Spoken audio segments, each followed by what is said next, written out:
Hello there, Seraphim17 once again. This is my Dawn of Dreams hard no damage run. This is part 2 to stage 9. So if you're coming to this video, guys, for strategy on this particular part of the game, you're not going to find much of it because I'm in the middle of a tangent. The thing to bear in mind with this area is a lot of the enemies, some of the trickier ones, there's the frog guys that throw the projectiles, there's the ninjas that attack very quickly, and then there's a boss that you've already fought. The toughest part of this stage is learning the pattern of how to power up the elevator, because it's a little bit of a back and forth maze. But once you've done it once or twice, it becomes very simple, and hopefully this video will guide you through it, even if I'm not expressly guiding you with words. But back to the tangent, and I'm hoping that you watched the last video, or you're not going to have too much context here.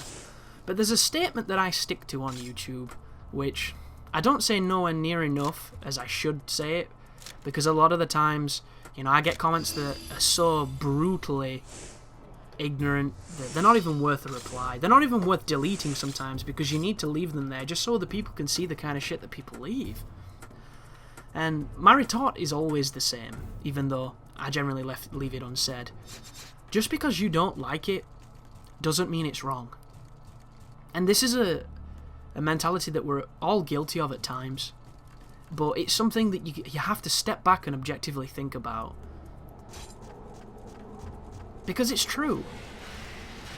That's the best thing about anybody that tries to tell you how to make a walkthrough. There is no one way of making a walkthrough.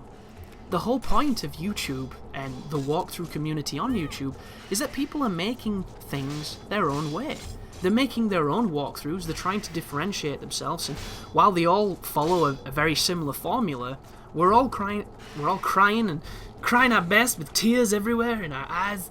Now we're all trying to somehow separate ourselves from the crowd. There are extreme ways to do this. Obviously extreme ways to do this, and some ways that are more beneficial than others. You can take up 1/7 of the screen with a face cam. I have a webcam. I have a good quality webcam. I have the technology and the knowledge how to set up a webcam. I know how to overlay webcam footage in editing software. You know, I could put After Effects composited things on the webcam footage to make it look like sparkles came out of my eyes every time I smiled. I could color correct it to whatever color I want. I could do a million, you know, superfluous things to webcam footage. But at the end of the day, it is my face on the screen flapping while I'm playing games. And that is something that has been done to death. That is something that a lot of people really like because it helps them personalize with the channel. But my mission statement from the very beginning of building this was that it had nothing to do with my face. I am not a very vain person.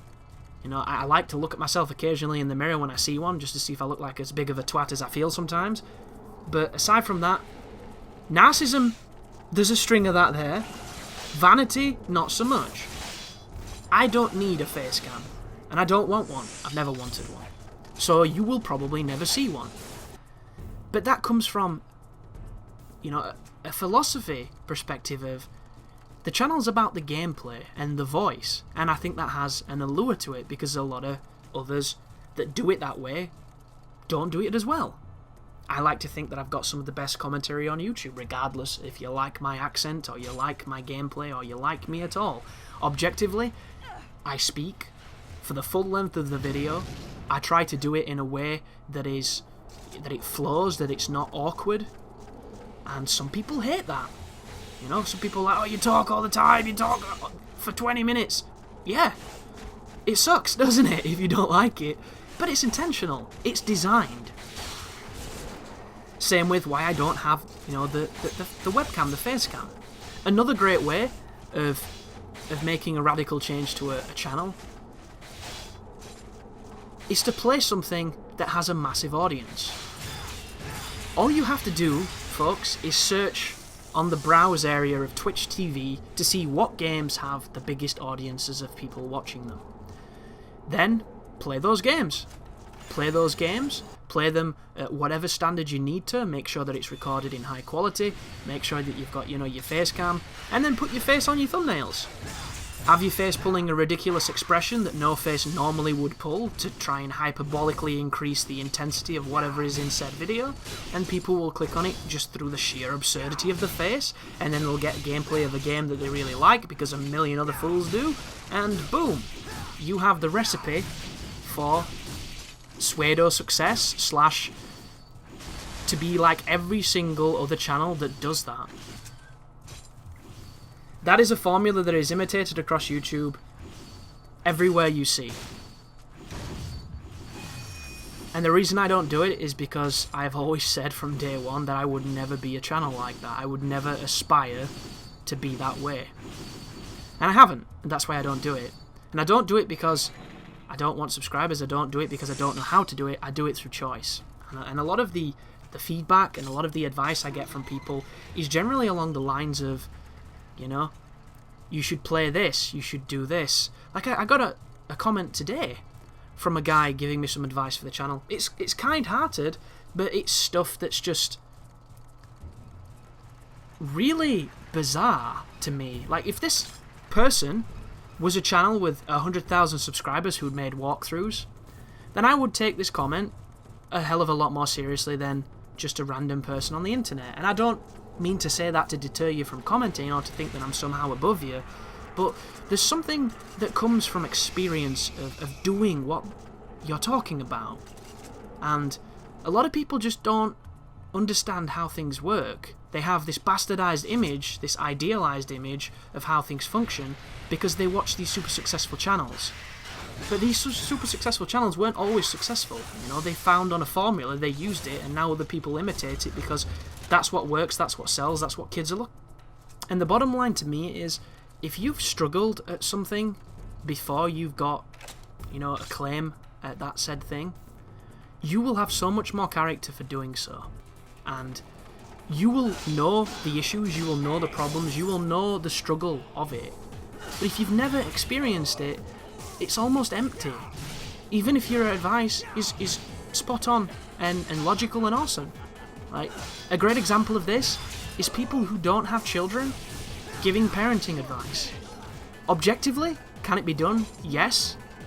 Personally, should it be done? Not really, because nobody knows what kind of parent they'll make until they're a parent.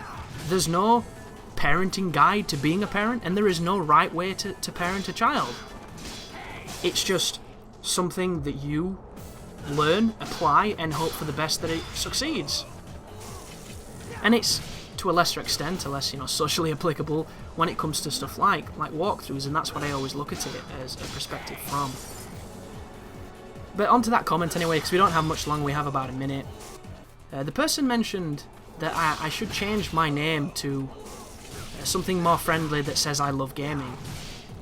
And while that is something that, you know, brand recognition is important, and having a brand that says exactly what it is smart, there's nothing unique about that at all, and there are a million channels that are saying that kind of thing. At this moment in time, I am building a brand, I'm building my own brand. And I'm building a brand that I want to make, not a brand that I should make. And one thing I learned a very long time ago is it really doesn't matter what you're called on YouTube. When somebody called PewDiePie can be so fucking successful, it tells you that names really don't matter.